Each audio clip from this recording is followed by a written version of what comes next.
Okay,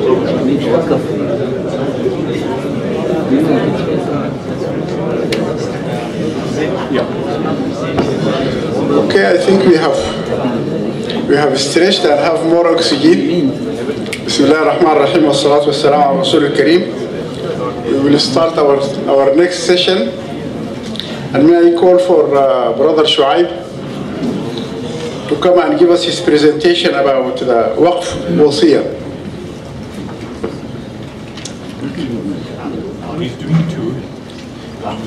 So we are expecting you to give us two presentations. The one is on the Wasiyah and the one on the trust differences. Okay. More tawfiq, inshallah.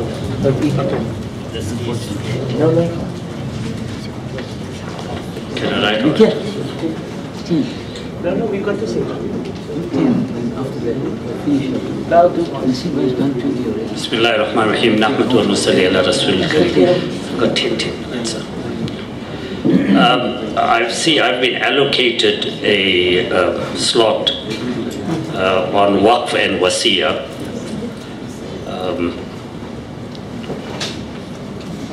Of course, I haven't prepared any formal paper or any points, but I'll just speak on these points in a robust way, and I hope if there's any questions that you'll have at the appropriate stage, you can ask me these questions. Unfortunately, time didn't permit any formal presentation. Now, if we're looking at Waqf, and I think there were three topics: Waqf, Wasiyah, and the difference between a Waqf and a trust, as known in South African law and in English law, trust intervivals. Is that correct? Those were the main issues. As far as the Waqf is concerned, I'm sure you all are more familiar with this original Islamic institution than myself. The interrelationship between Waqf and Wasiyah. Okay. All right. So you're fully aware of the basics and the fact that Waqf obviously is what we call a tabarru mahad. It is a gratuitous donation solely for the pleasure of Allah subhanahu wa ta'ala. It's an endowment. Now the question is, that's a lifetime institution, original Islamic institution. And now the issue is, how do we interface the Waqf with the Wasiyah? That is the critical issue. So when it comes to the Wasiyah, this Wasiyah is really something, it's a transfer of property that takes effect on death.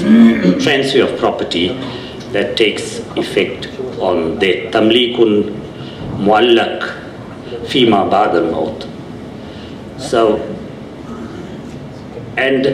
therefore, what are the criteria which the Sharia has fixed insofar as the Wasiyah is concerned? So we know that there are two categories of dispositions. The one is a lifetime disposition, which is the Waqf, which you're familiar with. And the other disposition, if you can call it in inverted commas, is something that takes effect on death. So what are the rules that govern that particular situation? When a man dies, we know that automatically there's an automatic transfer of ownership of his or her estate. When a person dies, his or her estate is automatically transferred, what we call jabran, automatically transferred to the heirs, to the prescribed heirs, in the prescribed proportions from point of death. So the estate, if Mr. Zaid passes away, whatever property Zaid has, whether it's movable, immovable, corporeal, incorporeal, that property gets transferred automatically by way of a co-ownership to the prescribed heirs of Zaid as determined at point of death. So the first category of heirs who receive that property are the parents, surviving spouse, and the children of the deceased in specified proportions. Now that is a compulsory devolution of property in respect of which we have no say. That's been fixed by Allah subhanahu wa ta'ala. The Waqf is a very flexible institution, as you know, which is created in your lifetime, and it can be created for broad-based charitable objects or for objects which have been specified by the founder.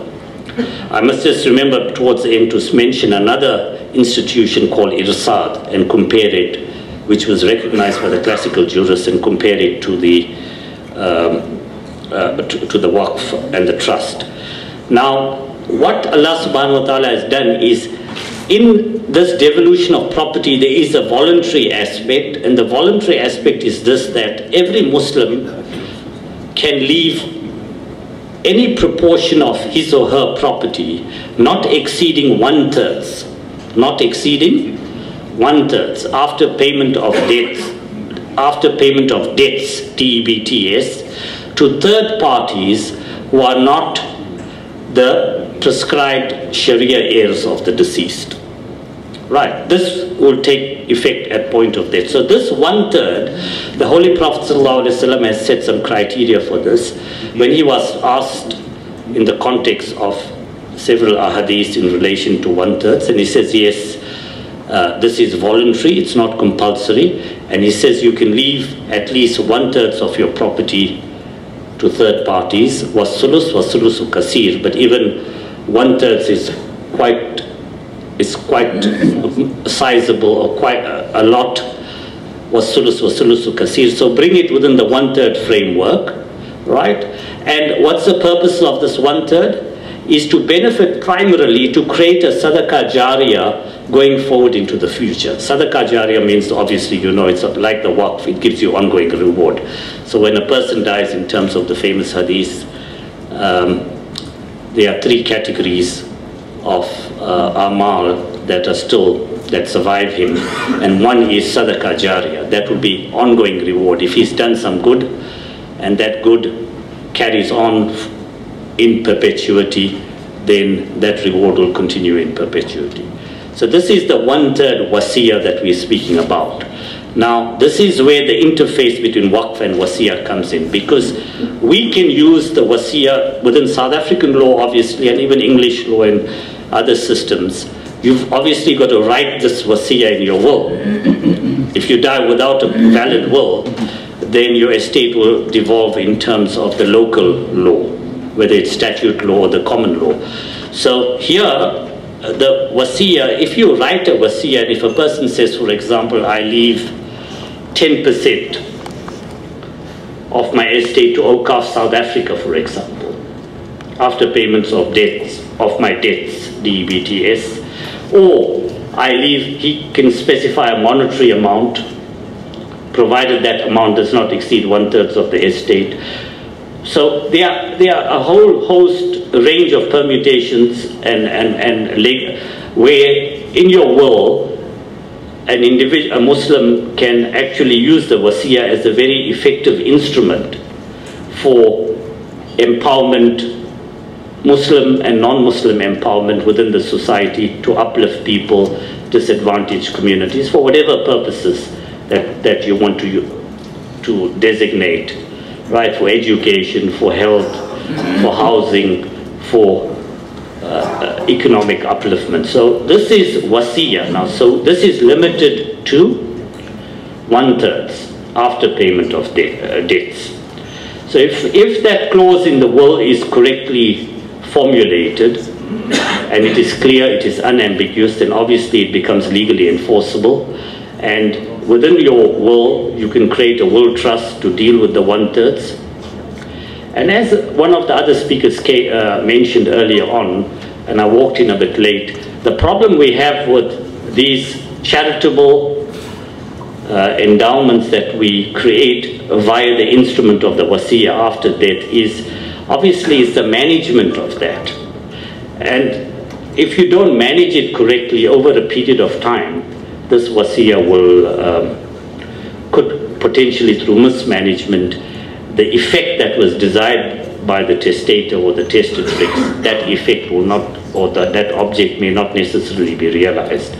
So the management is important, and that's why I believe that an omnibus waqf like Awqaf South Africa is a better arrangement, because it pools all the different Awqaf and the different resources, and then ensures that through a proper and effective management, ultimately the maximum benefits are realized through the wasiya.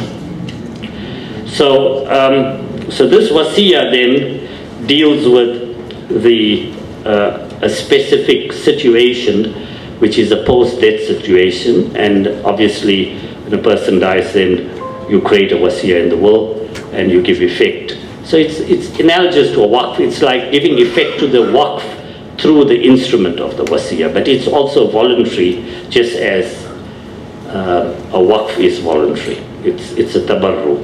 It's a gratuitous thing, and obviously it's something that should be encouraged in the community for all of us, because it's an opportunity for us to get a perpetual reward when we leave this world. Now, the next, that was the wasiya. Then we've got the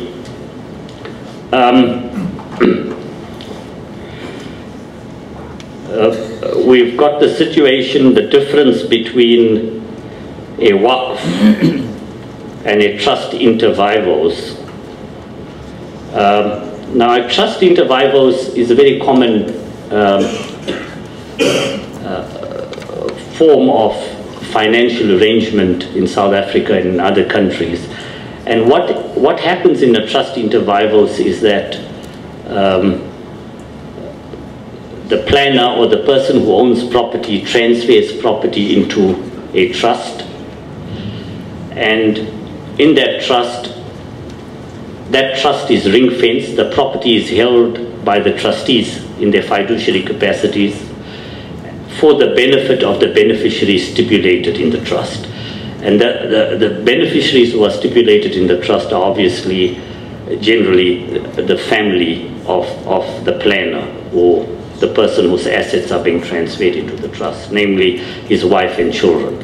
And the primary purpose of forming this trust, generally, as a general rule, is to save on estate duty and to maximize the tax benefits.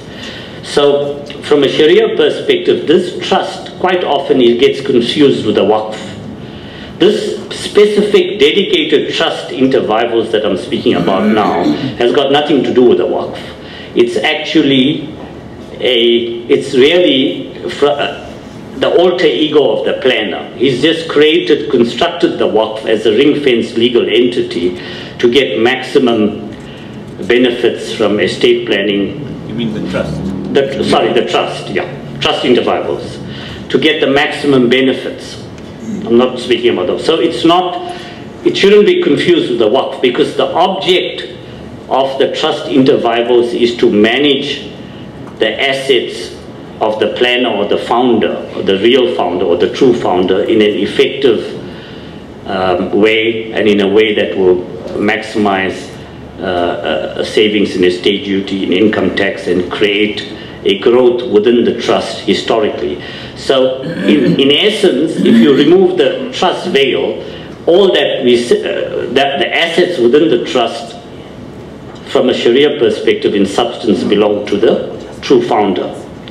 And therefore, the trust deed has to be carefully worded to ensure that on the death of the true founder, the assets in the trust, the income and capital of the trust, then devolves on the true founder's heirs to the prescribed Sharia heirs in the prescribed Sharia proportions, because then that particular trust inter vivos will act effectively like an Islamic will. Right. So these two, quite often people think, well, what is there's a trust inter, nothing precludes people in a trust inter vivos to create within that trust inter vivos like a mini waqf, to say, look, 5% of the income will be paid to charity, or 5% of the income and capital will be utilized by the trustees for charitable purposes. Or it could be right up to 1/3, you know, because ultimately when the true founder, who's the true owner of the assets, when he passes on, he or she passes on, then the Islamic law of succession triggers in. And in respect of that, we have got no control. Then Allah subhanahu wa ta'ala then takes over. So that's a mandatory and compulsory devolution. So the trust inter vivos is different from the waqf, right? The waqf is a permanent dedication for the benefit, exclusively for the pleasure of Allah subhanahu wa ta'ala, and according to the Jumhur, majority of the classical jurists, it should continue in perpetuity, except that in terms of the Maliki fiqh, which is more flexible, which permits temporary waqfs, future, waqfs for a temporary period, which actually in a sense is good because it encourages people to give assets for charity. Then, then you have charitable trusts in South African law also, and also in other overseas jurisdictions. We call them foundations or charitable trusts. But by and large, charitable trusts and waqfs are essentially the same. They have the same objects and same purposes. Now, a waqf has several conditions in the different schools, in the Hanafi, Shafi, Maliki and Hanbali schools that regulate a waqf, right? But, and the ultimate purpose is to benefit the poor and needy, that is charitable. So even if you have an interim arrangement within the waqf, which provides for, say, for the wife or for the children for the first generation or second generation, ultimately the benefits of the waqf must devolve upon charity. So that's called a waqf zuri. So coming back, I just have 5 minutes I saw there. So the trust and the waqf are more or less interchangeable. But we have one, the classical charitable trust and the waqf. I'm talking about the trust inter vivos is separate. It's got nothing to do with the waqf. Then you have a charitable trust and a waqf, which is effectively one and the same when you look at the objects, the perpetual. Of course, you may have to analyze the technical Sharia conditions, which are ijtihadi opinions amongst the different schools as to whether it qualifies strictly as a waqf. But even if it doesn't qualify strictly as a waqf, it may qualify as what the classical jurists called irsad, right? Alif, ra, sword, irsad. Now this irsad was originally, if you look at the classical literature, it was property. You see, normally to create a waqf, the waqif or the founder of the waqf must be the owner of the property. So if he says, I'm taking, he must be the owner, say take this building. If Zaid owns this building, then Zaid will create the waqf, because he has, one of the preconditions of a waqf is tamliku ma yamlik, that is to transfer ownership of what you own. If you own a property, movable, immovable, corporeal, incorporeal, then you can create a waqf. In the irsad, what happened historically was that Waliul Amr, the head of state, he had property in the Baitul Mal, which he didn't own. It belonged to the people, different. So he then created the irsad, the same thing, like a waqf, for charitable purposes, maybe for education. He used property which the head of state didn't own, which belonged to the citizens, right? And that property was then used effectively for charitable purposes, specified educational purposes. So applying these principles to today's time, you can actually, more particularly when it comes to impermissible income, like for example, interest income of a bank, received from a bank, right, conventional bank. Now, technically, haram impermissible income has to be returned to the owner, but it's impossible to find the owner. So you can take the impermissible income and create an irsad, create it's a waqf, it's an interchangeable thing, but in this case, the irsad is more flexible, right, in relation to its practical operation, and you can transfer that money, because any impermissible income which is transferred to a waqf, for example, changes its character and becomes legitimate receipt in the hands of the waqf, and that's a contemporary fatwa of leading international Sharia experts, and there's the line for that, if I can give that to you, but time doesn't permit, right? So these are the different concepts that we've got. Waqf has its own conditions. It's a lifetime tabarru, right, gratuitous transfer of ownership for specified charitable objects or broad-based charitable objects or for objects as determined by the Waqif or the true founder. Then we have the wasiya, which is another instrument, voluntary instrument that you can use in your will, which, in terms of which the testator or testatrix will dedicate specified property or a specified amount not exceeding 1/3 of the estate after payment of debts for charitable purposes specified by the testatrix.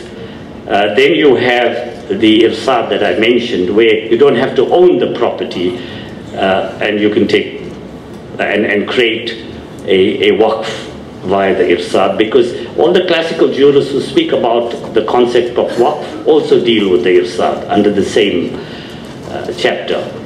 And then, of course, you have the trust inter vivos, which has nothing to do with the waqf. That is simply an instrument which people legitimately create within the law for estate duty, tax planning purposes, for preservation of assets, for growth of assets, for as a ring fence savings and so forth. But of course, within that structure, you can also include some endowments, and it may be useful to even include it in some cases, because many founders believe that if they don't do it, the children won't follow that up, so they create it up front within that trust. So these are these are just points that I'm raising, not going into any detail, impromptu, not with any specific preparation. But if you have any questions, I'm quite happy to address them. Yeah. We will have a question. Brother Shuaib, Jazakallah khair. This was really very educative, and I really enjoyed it, and thank you very much for bringing up the issue of irsad, the non-ownership component or sister of waqf. We will leave the questions until we come to the second presenter.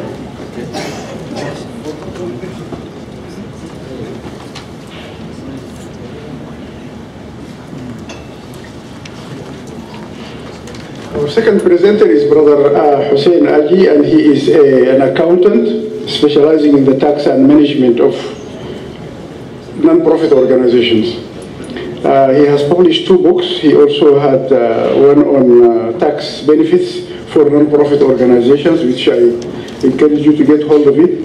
He holds workshops on NGOs and taxation, and he is also launching an app, which is a platform for donor management of non-profit organizations. Brother Hussein?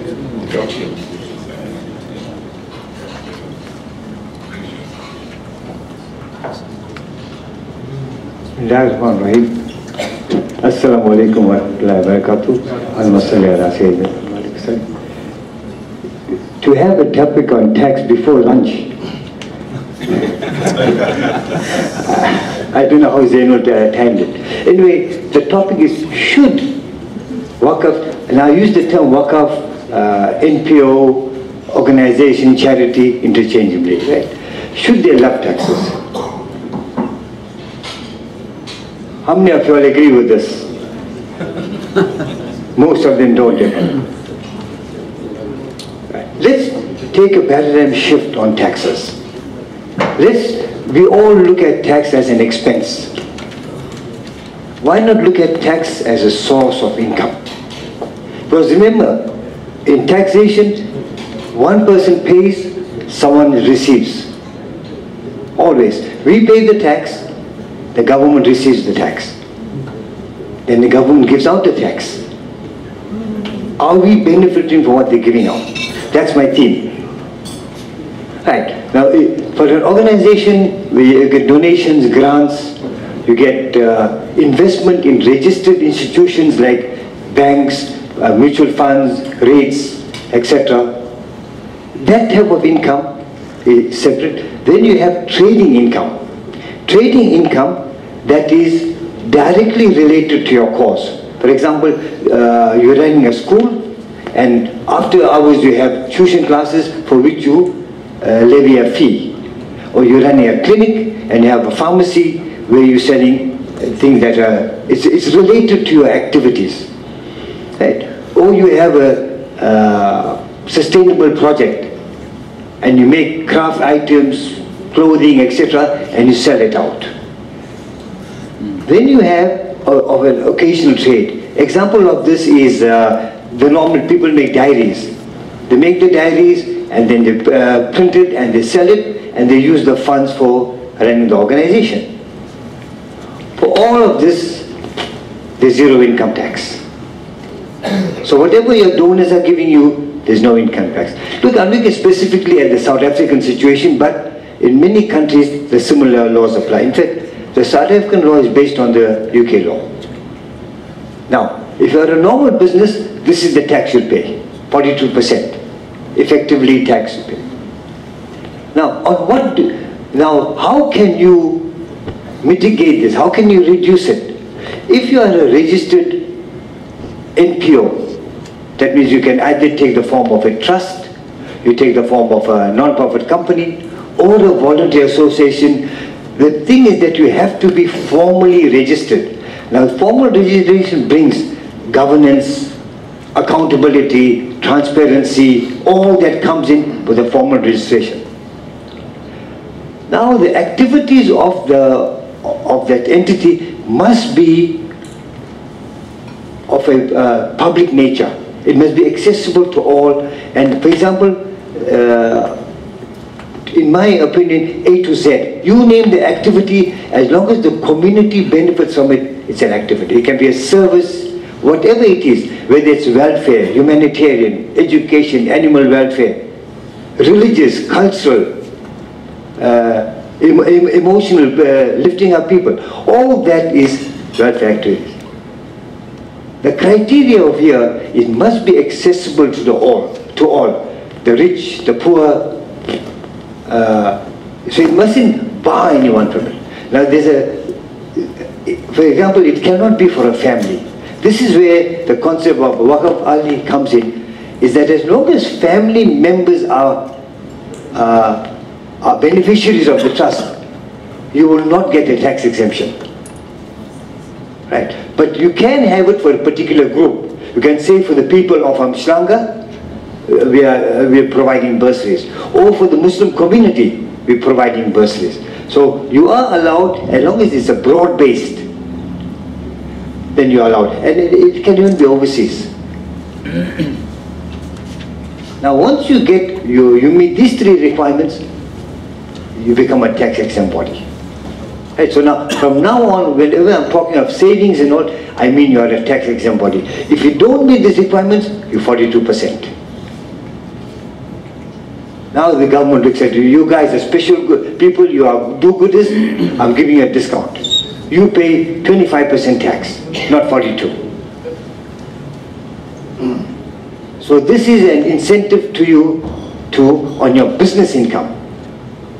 And this is where the problem starts. Because all along we've heard for the past 1.5 days, and a Waqf is a sustainable organization. You keep the capital, you use the fruit. Keep the capital, use the fruit. This goes against the grain. So this 25%, it's a cost to us. It was a cost. Look, it wasn't there about 15 years ago. 15 years ago, the South African law changed, and they said, look, organizations, you guys are running businesses, and you're competing with the business. In other words, let's say this building is owned by AwqafSA, and I own the building next door, and I'm a company. I go to pay 42% tax. Awqaf is not paying any tax, and they'll manipulate the market. That's a reason they gave us for the past 30 years. Every time you go to revenue authorities, they say you're competing with one another. Right? So now, what is taxable? Rental income. For example, if you have this hotel, all the rental income from there, if it's going to the Waqf, or if the Waqf owns it, you'll be subject to 25% tax. real estate development. We spoke about in Singapore about this development. All that is now taxable. Oh yes, there's another tax that comes in with this, is the capital gains tax. Whenever you have capital gains, then there's capital gains tax. Royalties. The big thing is to link businesses to Waqaf. Let the Waqaf share in your profits, in your business, in your growth, and share our businesses. So these are all the items. So basically any income generation is not 25%. That's what we're going to look at. That's the hard reality of the South African NPO sector. There's one exemption. You can approach the minister for relaxation. And I'll give you, well, two examples. One example goes back about 10 years. We've got an organization called the Women's Cultural Group in Durban. They started, prepared a recipe book called the Indian Delights, where our grandmothers took all the recipes and converted them, transcribed them into English and gave that out. Over the years, from 1960 or something, they've been selling the books and they're sold internationally. And in 2000, the revenue authority said, no, now you're going to pay income tax on this income. And every cent, literally every cent of that proceeds was used for bursaries. Across the board, all racial groups. So we said, okay, look, we approached the minister. And we said, look, that this is integral to the operations. Now, you know the one I told you where there's no integral or directly related? I said, we proved it. I had the recipe book. I cut up the pages and I said, look, we are empowering people. This is a cultural organization teaching them how to make samosas, how to do this, how to...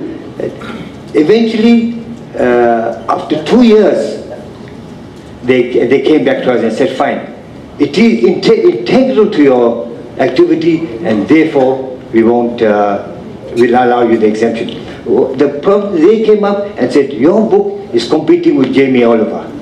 Because we were selling it in the, like the stationery stores and all. I mean, that was the argument they came about. So what we did, okay, so that is what happened and we met the man. Now the same thing came, Dr. Hashim told us about the student accommodation. Let's take Awqaf. Awqaf buys a building and it will pay tax. But let's say it as a sustainable activity, it says, look, our job is to provide accommodation. Now, although that's a business venture, the student accommodation is tax-free. You see, now this is where we're going to be creative. We're going to make the activity, make the business as part of our activity. And I think it's very easy for Awqaf to do that. Because wherever you're generating income, this is part of it's our job to generate income. So those are two areas where it is. Maybe we, as Kaji Lokat mentioned earlier, that in the 1960s, they were forced to give out 75%. We actually got SARS in the 1980s to change that rule. So it means maybe as Awqaf, we need to approach the authorities and say, hold it, you all are taxing us, this is the basic concept of Waqf and we need some relaxation there. Okay. Just on a lighter note, the Indian Delights, every bride, prospective bride, was given a copy of the Quran and a copy of the Indian Delights. Either by her mother or the mother-in-law. Now times have changed. Times have changed, it's all on technology. And people are no more giving out the Indian Delights. And I was just talking to some psychologists. They say somehow the divorce rate in the country has escalated. Okay, where does that 25% go? That 25%, it goes to these guys. And these guys work hard for our money. They've got the 25% and they use it. The 25% not going anywhere else. It is going into the state coffers. and they use it at their discretion. This now becomes part of the budget. They're collecting the VAT, they're collecting taxes, etc. We are contributing, we are doing their work, but we are contributing to them, because now we are no more an NGO, we are a business.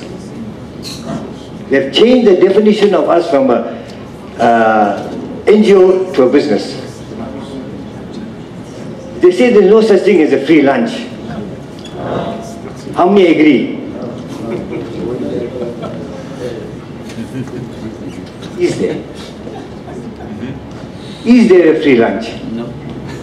Let's look at it. Why don't we use the tax savings and the incentives that they give us to try and recoup the 25%? In South Africa, you don't ask, you don't get. Simple philosophy. And there's thousands of NGOs, Waqaf, that are not asking. They're either shy, or they're reluctant, or they don't know. Firstly, whenever you give to certain types of organizations, certain type of activities, you can claim that as an income tax deduction. Everyone wants to get an income tax deduction. For example, if you give to education, welfare, bursaries, basically your zakah, all that, if you give it to a registered organization, they can give you a certificate and you can claim it. So you can say 40%. Now remember, any donation you give the organization, they don't pay income tax. So if you give your zakat to an organization, million rand, no zakat.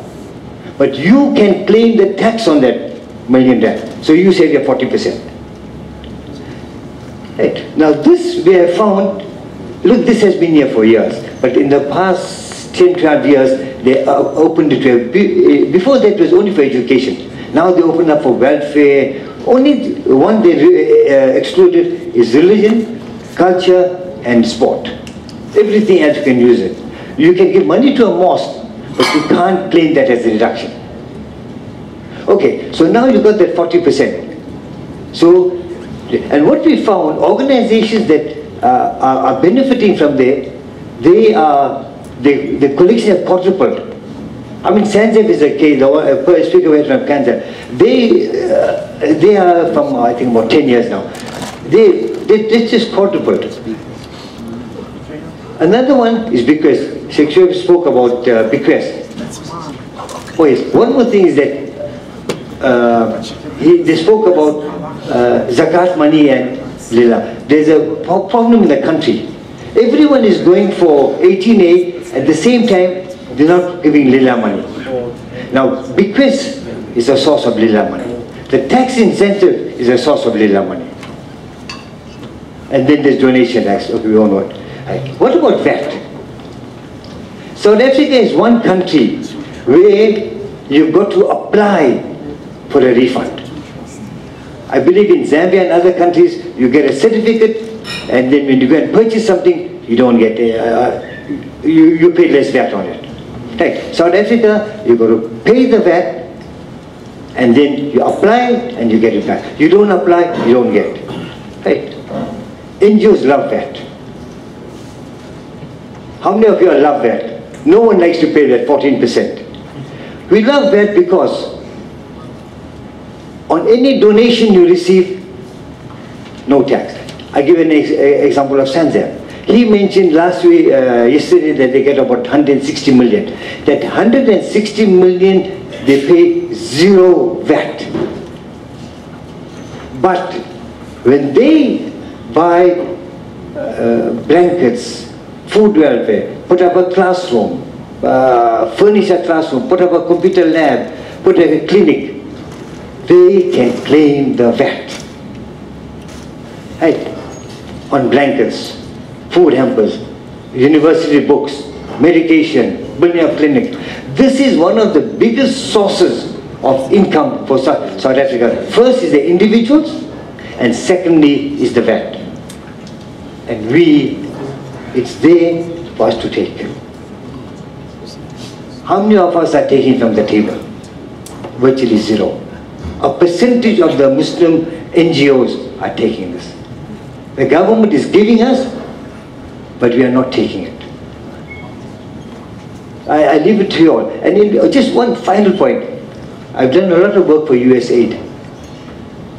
Dr. Osman mentioned we should research what we are doing. USAID will not come into a country until they've researched every tax law. Simple thing, in South Africa, if you buy a motor vehicle, you cannot claim the VAT.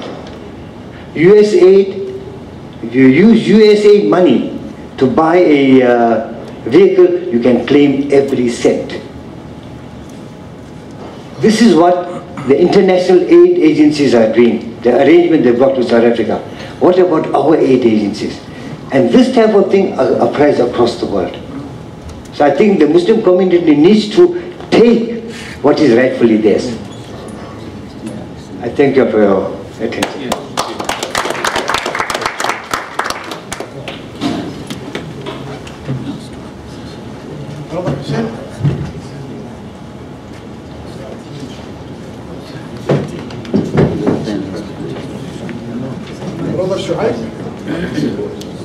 It is Mohammed now.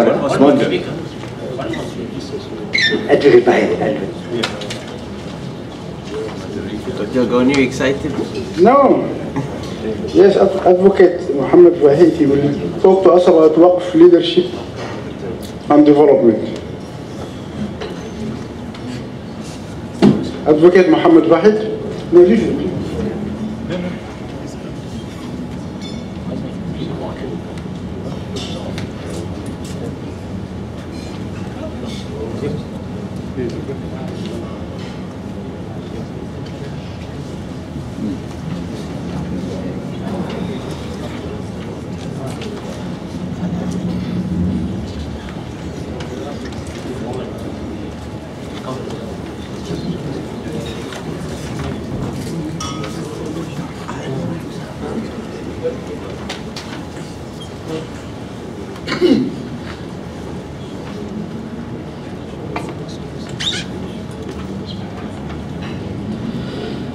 Bismillah ar-Rahman ar-Rahim.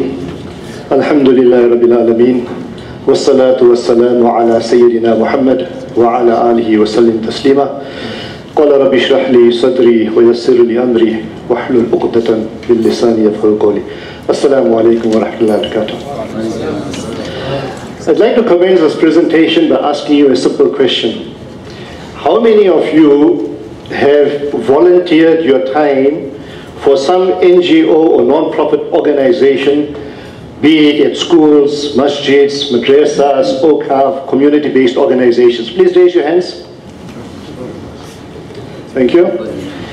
How many of you have volunteered your services for multiple organizations? Please raise your hands. MashaAllah.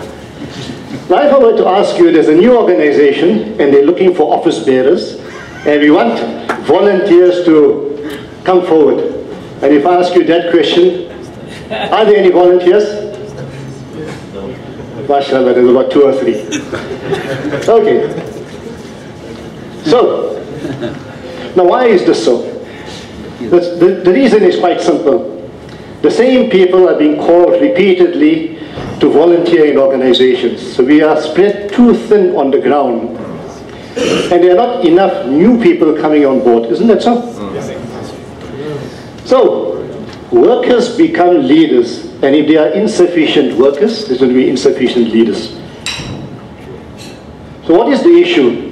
What we're going to be discussing in the next few minutes is the following. How can we get more brothers and sisters involved in Islamic NGOs? How can we nurture new leaders generally? And in particular, how can we develop leaders to lead Awqaf institutions and organizations?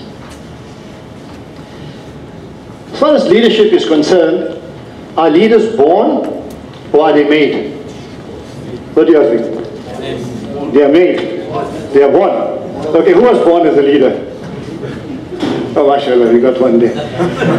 Right, so leaders are not born. Leaders are made. Every one of us has got potential, have got expertise, but whether it has been exposed or not, that's another question. We as leaders have to work on individuals in our communities and see how we can get out the best from them. In fact, that is the trait of a great leader. As someone said, true leaders don't create followers, they create more leaders. And if you look at the Sunnah of the Prophet ﷺ, he created followers and he created leaders. As far as other Anbiya were concerned, they created followers. Rasulullah ﷺ created both followers and leaders. And as the seal of prophethood, his duty was not only to convey his message, but to create a generation of people who would take his message across the world until the end of time. And did he succeed? Yes. Did he succeed? And a good example is on the demise of Rasulullah ﷺ. And you know, the Sahaba were in a confused state, and even Umar radiallahu anhu was in a confused state. And who stepped forward? Hazrat Abu Bakr stepped forward. And he calmed the situation. And you know, shortly thereafter, he was made the Amir. Now, did that just happen? Did it just happen? Or was it a system that Rasulullah ﷺ had in place where he developed the Sahaba? Clearly. And the question that we need to ask ourselves is, are we developing leaders? Are we? And if we are, who do we expect to be our future leaders? Let's just ponder for a while. Who do we expect to be our future leaders? See? Absolutely. Now, most of the office bearers, I'm speaking about KwaZulu-Natal, so you can apply it in your own regions and in your own countries. Most of the organization, the office bearers are the baby boomers. And we are on our way out. So who's the next generation? And that's Generation X's. Some of them are taking the place, but are there sufficient people from just generation coming up to take the place? Are there? There's not. So who's next? We've got Generation Ys or Millennials. Now, are they really ready to step up? There was a survey carried out in America recently, and they found that these baby boomers in corporate world, those who are leaders, they are either retiring or they're dying. And the people who are taking their place, that is the X generation people, there's only 70% of them filling the leadership positions. So the other 30% are supposed to come from the millennials, but they're not prepared. So there's a huge problem, whether in the corporate world or even in NGOs. Now, I want to relate to you two incidents that happened in the past 2 weeks where I've been involved, just to give you an idea.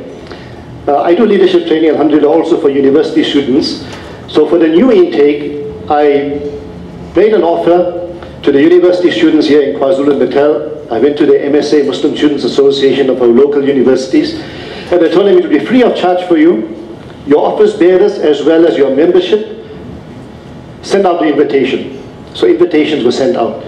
And after a number of meetings, this is a letter that I received from the brother. He is the MSA chairperson in our region, and he said this 22nd of October, "It is with regret that I inform you of the dismal indifference and non-participation of the membership of MSA KwaZulu-Natal and university students alike with the Young Leaders Academy. Unfortunately, many have not taken this golden opportunity seriously, resulting in no significant affirmation or interest in attending your programs." And then he goes on behalf of the MSA, we thank you for the opportunity and wish you well in your endeavors. We hope that future generations are more proactive. Now, who's saying this? The people that we are hoping to take our place. So that's one example.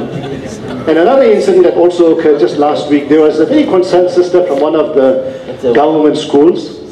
And even in the schools, you get the MSAs. So for the past 3 years, she has been pushing the MSA forum in her school. However, nothing much has been happening in other schools. So this is the email that she sent to me. "The college I attend have mainly non-Muslim students. It is vital to have a fully functional inter-school MSA. It seems that it is no longer in operation. There is a dire need to revive it. MSA leaders at schools need to be equipped with dealing with anti-Islamic issues that confront us from time to time. Many Muslim children are being influenced by their peers and are losing their Muslim identity and going astray. the ISMSA can help in organizing guest speakers. And this was surprising. She said that she went on to the Facebook page of ISMSA. She found the details of some of the chairpersons. She contacted them, and this is what they said: we have no clue as to the organization's current status. Now, possibly they've now moved on from metric. They're no longer in maybe at varsity they are, but they don't know what's happening in the organization. So this was a plea. We need to have regular meetings between each school's executive members of the MSA, and the plea was to me was, please, can you organize something? Can you facilitate the meetings? So these are the people we are hoping to take our place. So this is, I am hoping that these are just isolated incidents, and I am wrong. I'm hoping that there are other people there who I'm not aware of. But until I'm proved wrong, what then is the way forward? In order to create leaders, I believe there has to be a paradigm shift in our thinking. There has to be a drastic change in what we are doing. The days of trimming the leaves, what we are doing, unfortunately, is that the beautiful fruit is not coming from the trees. So what we're doing is just trimming the leaves of the trees and hoping for beautiful fruit to come. When the problem is in the root, which we are not really addressing. Now I'm going to give an analogy of a fruit-bearing tree. A good tree does not bear rotten fruit, nor does a rotten tree bear good fruit. So what do we really need, and what are we looking for in our youth? This is what we're looking for. Juicy, succulent, beautiful fruit. This is what we're looking for. But what are we really getting? Unfortunately, this is what we're getting. And what's causing this? What's causing this is the malice in the Ummah itself. I'm talking about KZN, and you can decide whether it applies to your regions or not, the malice in the Ummah. So, taking this analogy one step further, the trees of the Ummah are rotting. It's rotting, it's getting worse. And is there anything being done about it? I believe that what we need to do is that rotting tree needs to be cut. And if we can transplant, as it were, a heart into that rotting tree, that is what has to be done. Because if that doesn't happen, then this is going to be the condition. This is where the Ummah is going. So, what are we doing with the rotting tree? We are just propping it up. Isn't this what we're doing? And we expect from that now to get the beautiful fruit. Are we going to get it? Are we really going to get it? No. So what then is the solution? You will have to follow the law of nature. There are no shortcuts. Our kids are writing metric exams at the moment. If they hadn't studied the whole year, and now in the last week they crammed the work, will they pass? Clearly not. If a farmer doesn't work the entire year and the entire cycle, and then when it's time for harvesting, will he get anything? Clearly not. So there's no shortcut at all in developing leaders. So we will have to follow the law of nature. And we know what the law of nature is. You have to clear the soil. Then you have to sow the seeds. Then we'll have to irrigate it. And when all that is done, then we'll ask nature to do its course. And then after that whole cycle is where we will reap the beautiful fruit. There's no shortcut. That is how Allah subhanahu wa ta'ala's plan works. And if you ask ourselves, how did Rasulullah sallallahu alaihi wasallam train the Sahaba? Did he train them in 1 year, 2 years, 5 years, 10 years? No. More than 13 years. The 13 years in Makkah, Prophet ﷺ trained the Sahaba, and then in Medina Munawwarah, he continued training them. And then when it became necessary, that is when the civil life of the Muslim Ummah commenced. That is when the government was set up. And that is when governors had to be set out. When governors had to be set out to the various parts of the Muslim world, Prophet ﷺ was able to send them. So it was a whole process that had to be followed. So, brothers and sisters, if it took Rasulullah ﷺ over 13 years, how long is it going to take us? There's no shortcuts. No shortcuts. Leadership, they say, is nothing about size, it is an attitude. And I think you'll agree with me. Isn't that so? It's not about size, it's an attitude. So how do we change attitudes, and whose attitudes is easy to change? Is it easy to change the next generation attitude, or the generation that follows? So where do we begin? As early as possible. Paradigms are formed at a very young age. It is easier, as you know, to work with soft putty in your hands than dry clay. So that is where we have to begin. We have to begin at primary school level, I truly believe. We have to start with our Generation Zs, under 22 years of age.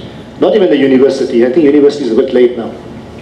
We have to teach them the character traits of Nabi sallallahu alaihi wasallam. Amongst them were kindness, magnanimity, compassion, sharing, contribution, and caring for the less fortunate.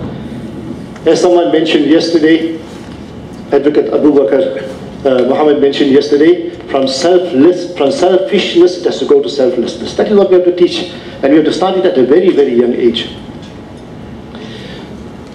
We have to commence at primary school level, mentor them all through the high school years, so that when they reach grades 11 and 12, they are already participating in the Muslim MSA in the schools.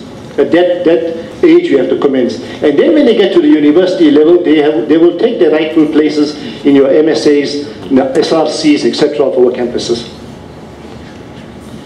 Also, when opportunities are offered to them, such as what was offered to our local MSA, they will grab that with open arms. And from this young age, they are produced, from this young age, they are introduced to institutions of work. Alhamdulillah, AwqafSA South Africa is introducing it at the young age, but we need to do it here as well, and become active participants in it. And AwqafSA South Africa has already commenced this, which is very good. These brothers and sisters will be our future leaders, and from amongst them, we will get specialists in the various fields, including for Awqafs. That is where it will come from. And inshallah, that is where our future Zainul Kajis and Brother Harun Kala and all the other people in Awqaf who's doing the good work, that is where it's going to come from. And the institution of Waqf must, as it is doing currently, also play its role in supporting endeavors involving leadership building. And some Awqaf, I hope, will be dedicated just for this purpose, just for building leaders, and from a young age, inshallah. And whilst this is not a short-term solution, I seriously believe it will address the issue of Waqf and leadership development. The very fact that it was only yesterday that Awqaf was launched officially in KZN tells you. Right? So inshallah, if we work with the young, and we'll have a strong tree, plenty of roots, straight stem, and that's where your leaders will be. And inshallah, in not too distant future, we can have trees like this. This can be our ummah, with strong roots, well balanced, and plenty of fruit, and that is where our leaders will come from, inshallah. Jazakallah khair. Subhanallah, alhamdulillah.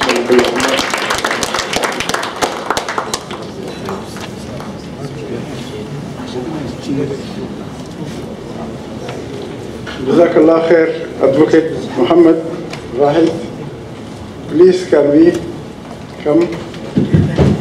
For me, I think this is a very blessed day to chair a session that is presented by leaders who wanted to create leaders, and I hope that all of them make their presentations available to the people who are present today, so that we go and replicate them, and they get their commission of Sadaqah Jariyah, inshallah, from the work that others are doing. We have three presenters. Are there any questions for those three leaders? Can you give the... You answer this question. Yes, no, I'm coming. Assalamu alaikum wa rahmatullahi wa barakatuh. Jazakallah for the presenters. Alhamdulillah, is very inspiring. However, I would like to address my question perhaps to, I don't know the brother's name, Hussein.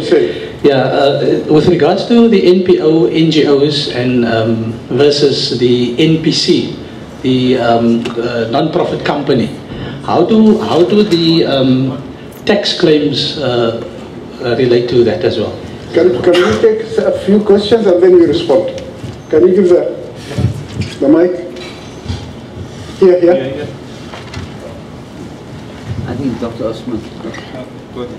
No. Okay. Bismillah ar-Rahman ar-Rahim. Thank you very much for all the eminent speakers. My question is going to Brother Mr. Shuaib Omar. Let me read for you this which I found on the Islam online, which it said that وصية واجبة وهي الوصية ببيان ما عليه وما له من حقوق كدين أو قرض أو أمانات مودعة عنده أو حقوق له في ذمم الناس. فالوصية هنا واجبة لحفظ ماله وبراءة ذمته. ووصية مستحبة وهي التبرع المحض, the pure donation, كوصية الإنسان بعد موته في ماله بالثلث فأقل لقريب غير وارث أو لغيره.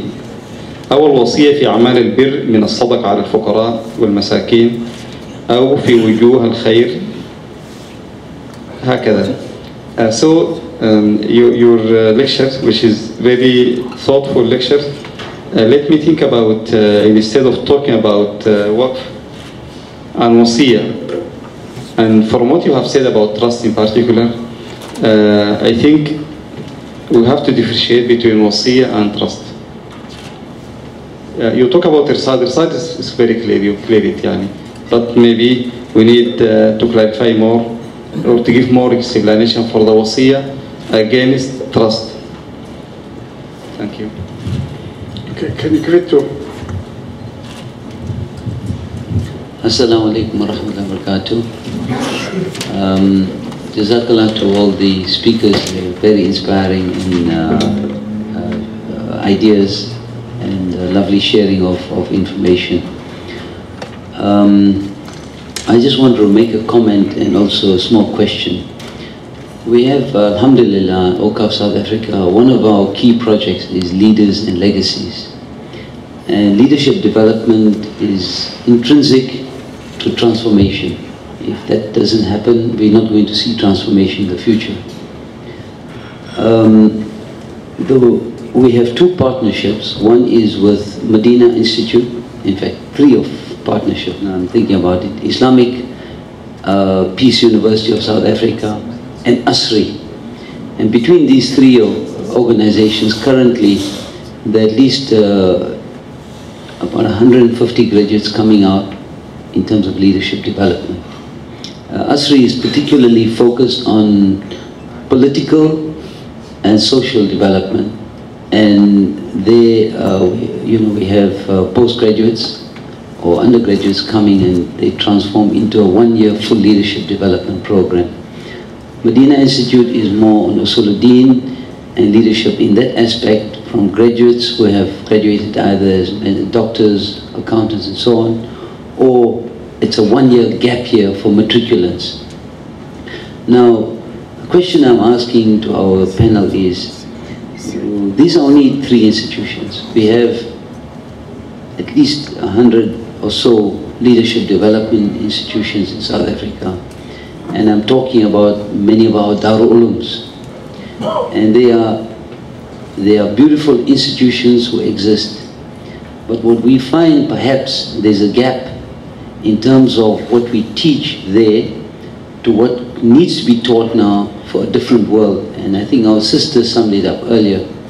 And she said that if you don't change, then you die. And the only thing that's definitely certain is that change is coming.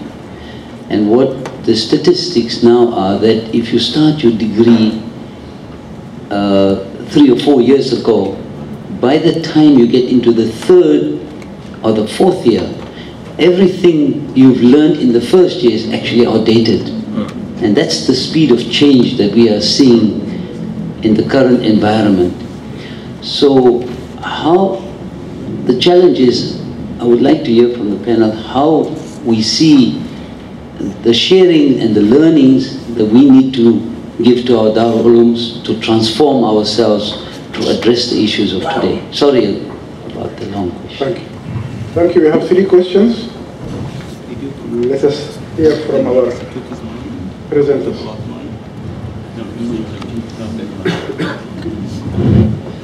Regarding the question of the NPC and the NPC is a legal entity, the trust is a legal entity, and the voluntary association. The NPO, these are entities that you can run an NPO. So there's a difference between the NPO and the NPC. We can discuss it after the...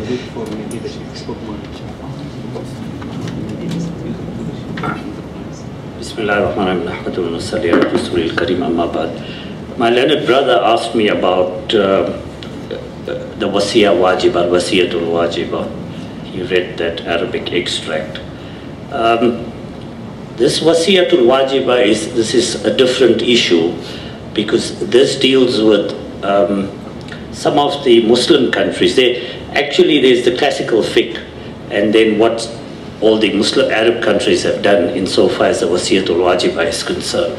What they have done is Egypt and other countries have legislated in this, and they call this Wasiyatul Wajiba, in the sense that within the framework of the inheritance law, for example, if a person dies and leaves a son and daughter, right? And the daughter gets married and she has children. And then the daughter predeceases her own father. So in other words, when the father dies, he has the one son, and then he has children of the predeceased daughter, his granddaughters, but from the line of his daughter. So in the classical schools, that daughter was excluded because the male son was closer to the deceased, and thereby excluded the granddaughter. But the Arab countries excluded the daughter, well, the children of the daughter, the grandchildren.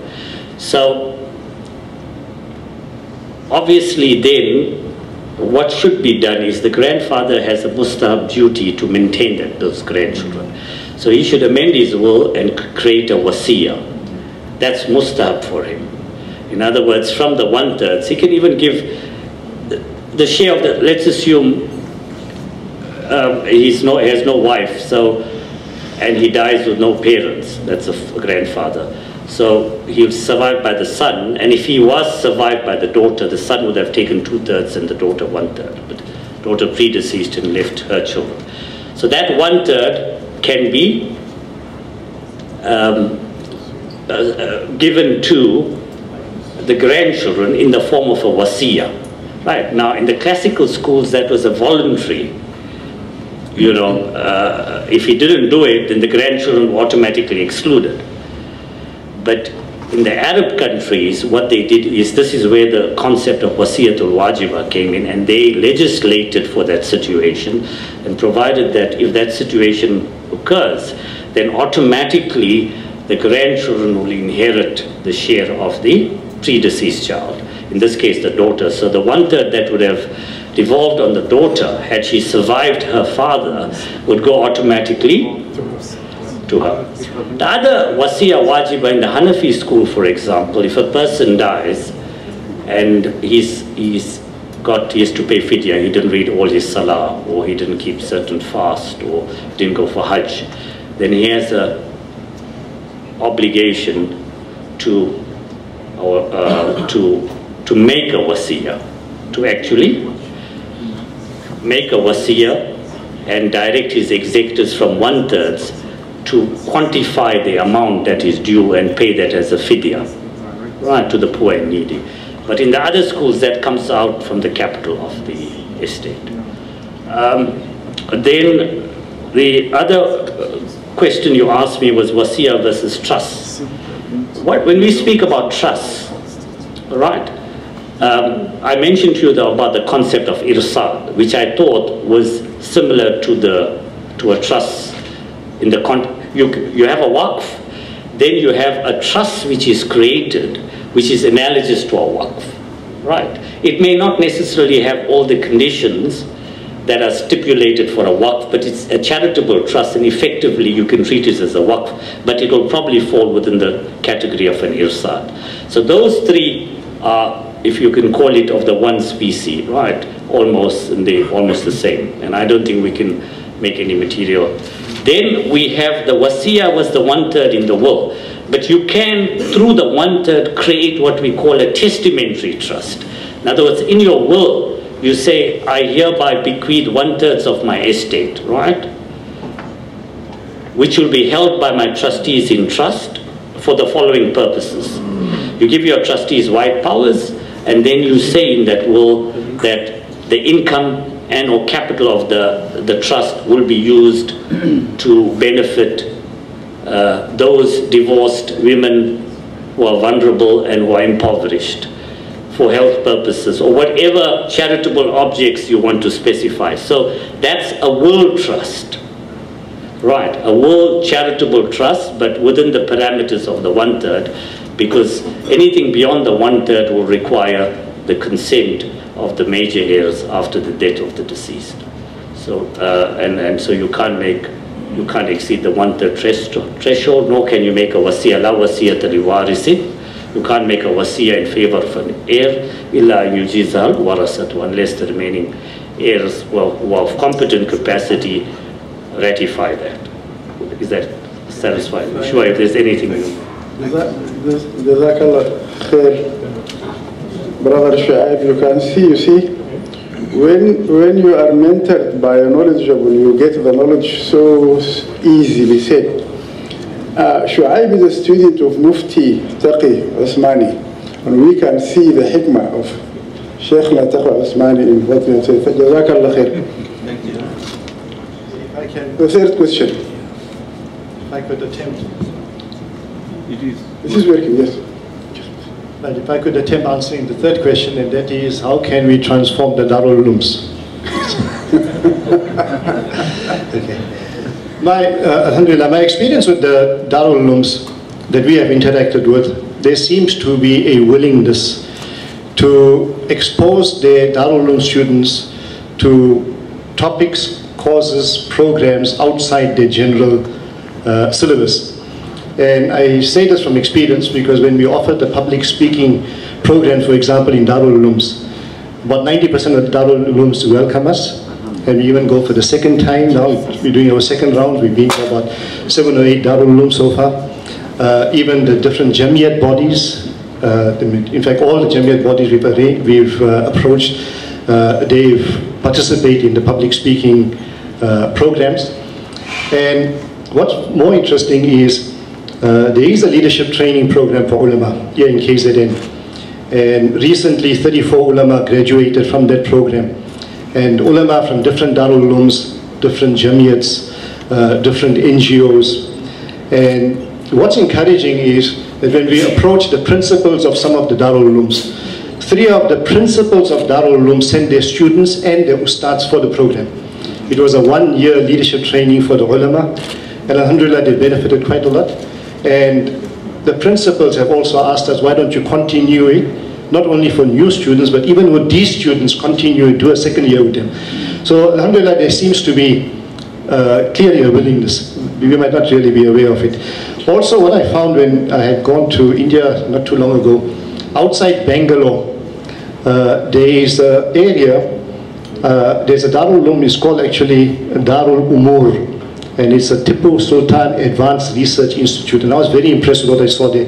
Because what they do there is that they take post-alim students, and for 1 year they are mentored.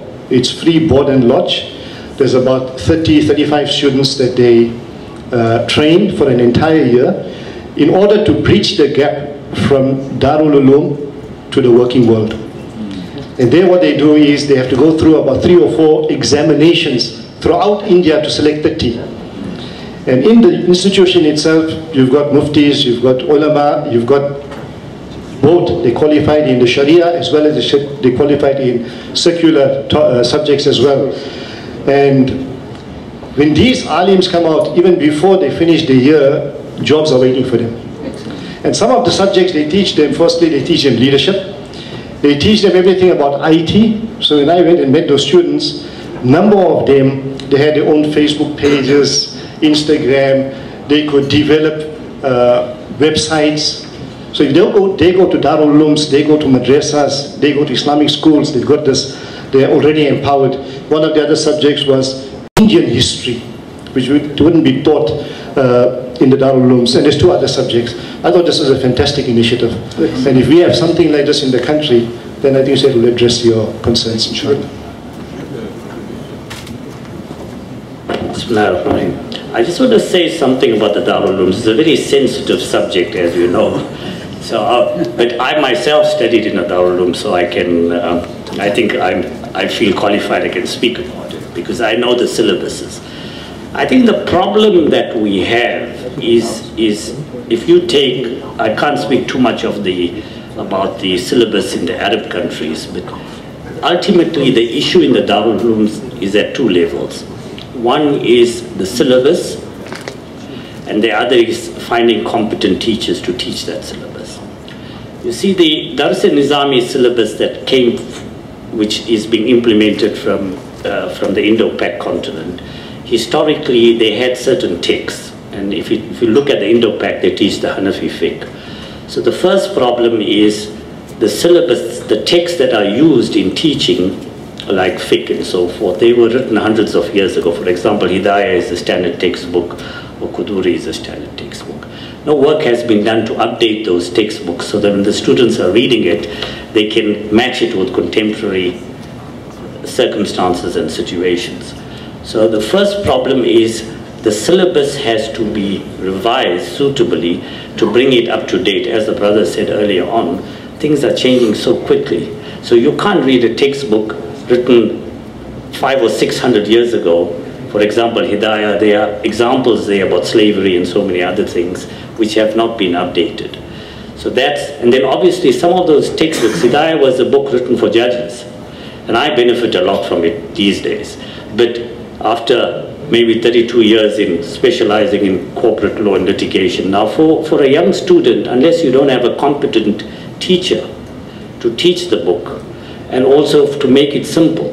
So then, in addition to the existing syllabus that needs to be revised, you've got to introduce some certain modern subjects, preliminary subjects. Economics is a very, very important subject that needs to be taught at the Darul Uloom, because without economics, that's the foundation of modern society, right? Different economic models, some basic economics and so forth. Then there's a need to teach some politics also. So when that student graduates, then he or she has a rounded knowledge. Although it's basic, it's a springboard for further development. That's the one thing. The second thing is specialization. Specialization is critically important. This is a word of specialization. Student just emerging from a Darul Uloom has to now, what you need to do is you've got to separate the abilities and see where the abilities are. A student may be inclined to hadith, for example, studies. So you've got to send him overseas to experts in that field to specialize, somebody in fiqh and so forth. So specialization and super specialization is critical.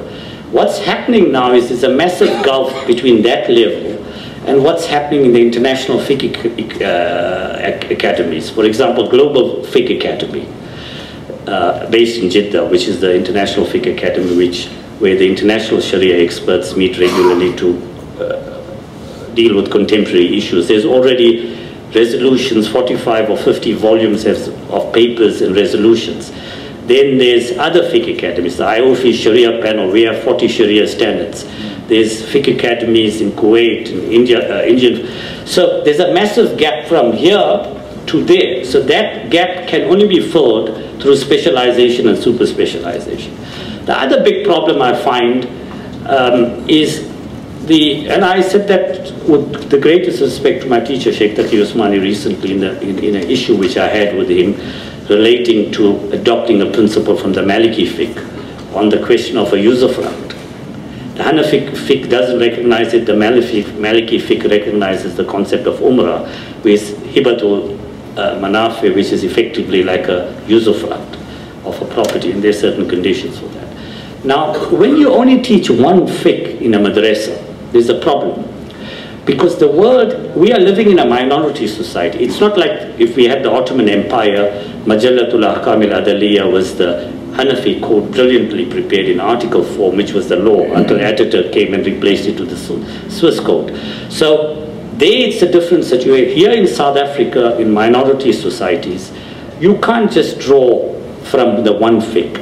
You have to have a basic knowledge of all the schools, Hanafi, Shafi, Maliki, and Hanbali school. Islamic finance today would have never survived had the international Sharia experts not drawn from all the schools. The Sharia standards are based on all the 4 schools. For example, promises are recognized in Maliki fiqh, and they're enforceable, and Islamic financial institutions are using that. So we need to train our students, you don't have to give them texts in the other schools, they get familiar to read those texts, so that when they come out, they have that consciousness to say, look, let me try and discover a little more, even if they don't do the specialization. And of course, the other issue is Arabic. Mastery of the Arabic language is essential. I mean, you can't move forward. And unfortunately, with the greatest respect, they are not training, the students are not being, the level of Arabic teaching is not adequate. So when they need to go to you've got to learn the classical Arabic, modern Arabic, reading Arabic, writing Arabic. So when they have problems, they're going to Urdu books now, for example. Someone's Mufti has written some fatwa, open that book, see whether we can find an answer that is similar to that. So we need to encourage our Darul, because these are very important role plays in the society. The whole community has to work together hand in hand to achieve common objectives. So we must do our utmost to encourage them, revise their syllabus, get the best teachers in Arabic, because even with the books, you need very competent teachers. And then try and get the best students and encourage them to go overseas to specialize. And that's where Awqaf comes in. Awqaf must have a fund, one of their waqf, identify enterprising, super bright students, take them out from there, send them overseas, train them, get that level of specialization and super specialization. So, because all the problems that we see in the Muslim, one of the causes of the decline of the Muslim Ummah is all this. Somebody is rigidly adhering to a mazhab, somebody is misinterpreting a Quranic verse or a hadith, you're getting ISIS giving one opinion, so and so giving, and there's no balanced road. That's because of a lack of knowledge, a lack of solidness, and solid understanding of the sources and application. They're fighting on mujtahid fi issues. Mujtahid fi issues, and just to finish the last sentence, the Sharia is based on 2 parts. Small minority of rules are absolute, unambiguous, qat'iyatud dilala. In other words, adultery is haram, interest is haram. These things we know, you don't need. The bulk of the rules are ijtihadi. Hanafi has got several opinions, Shafi has got several opinions. So, and you're fighting in the outer circle amongst those opinions which are genuine, legitimate opinions from the primary sources. Of course, the application of those opinions will require a person with expertise to decide in an individual case whether a particular opinion should be applied. That's the function of collective ijtihad, where the academies are doing this collective ijtihadi work and taking resolutions. But why fight about legitimate difference of opinion? Because Imam Shafi gave a legitimate opinion, now that becomes a source of conflict and a division in the ummah. And that's very, very serious. Thank you. Jazakallah khair. It was narrated that Sayyidina Abu Zarr al-Ghifari came to Rasulullah sallallahu alaihi wasallam and said, you have made so many of my colleagues amirs and you send them out in deputation. So why don't you send me in a deputation? And the hadith narrates that Rasulullah sallallahu alaihi wasallam said to him, Ya Abu Dharr, innaha amana wa innaha yawmal khizil wa nadama wa innaka rajulun fika dha'f. So Rasul sallallahu alaihi wasallam said to him, leadership is an amana, and you need to have the rounded knowledge of that amana. You are a very pious person, you are very good, but the leadership component is not there. Today we have a lot of our scholars who are actually very educated, but they don't have the rounded knowledge, and they are sitting in some chairs. They needed additional push-ups to sit on those chairs. I am really very happy about the contribution that has happened. Yes, it's 20. Yeah, just time up. Assalamu alaikum wa rahmatullahi wa barakatuh. No, I have a general question, inshallah. It's not directed only to the panel. So when you look at zakah, we find that there's a list of recipients like al-fuqara, masakin, ibn sabil, and so on. So now, in terms of the waqaf, so do we have such a list like that for the recipients or the beneficiaries, example? Jazakumullah khair. Assalamu alaikum. No, Waqaf is a different institution. The zakah, the recipients that are specified in the Holy Quran, those recipients are different. Those are the poor and needy, the several recipients, innama sadaqatu lil fuqara wal amilina alayha and so forth, fi sabilillah. As far as a waqf is concerned, it's, you have to, the waqif will specify the charitable recipients of that particular waqf, right? And by and large, obviously the test is faqr, poor and needy. You can use the zakat test to decide whether somebody is poor or not poor, right? But it depends on the founder, the wish, who does the founder want to benefit, right? And generally, of course, if you have a waqful ahli, then you may say, for example, there's a widow, right? Now, she has got property. So what she does is she puts her property into a waqf, and she provides there that as long as she lives, she will enjoy the usufruct of that waqf. After her death, it will go to the poor and needy people. Right, that waqf was a lifetime waqf, it's a valid waqf, it's not governed by the rules of inheritance. Now, whatever income that widow receives from the waqf, if she qualifies to pay zakah, then she has to pay the zakah on that waqf. But the poor and needy recipients of the waqf are exempt from zakah generally. So that's, so the issue, by and large, the issue of zakah won't affect a waqf. We are coming to the end of our session. We have some announcement. I wanted just to say that we are arranging now with one Darul Ulum in Johannesburg to have an official course in Arabic in arrangement with an Islamic university in Sudan, and I hope that we are working on it now. I hope it will materialize, because actually one day I had a discussion and I said to one of my Maulanas, Maulana, I have learned English for my dunya as a doctor. Why don't you learn Arabic for your akhirat? Because this is what you are doing. Shukran, Dr. Al-Ghani. Bismillahirrahmanirrahim. Just a couple of announcements, please. We're going to have lunch first after the closing of the session, and we'll read Zohar. Jamaat will be 22-2, inshallah. We'll read in Jamaat. Second important announcement, the delegates staying at the hotel, if you intend extending your stay, kindly contact Sister Farhana immediately after the session closes. She's the sister at the back with the red headband and the red top, inshallah. And finally, when we break for lunch, could you allow the sisters first to get their lunch and go away because the numbers are smaller, please. Shukran jazeera. Jazakallah khair. Assalamu alaikum. Sorry, just wait there. Dr. Al-Ghani. We just have some gifts to Advocate Fayed and Hussein and Brother Shuaib. Okay, just want to stand by for a certificate presentation.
No, Shuaib left.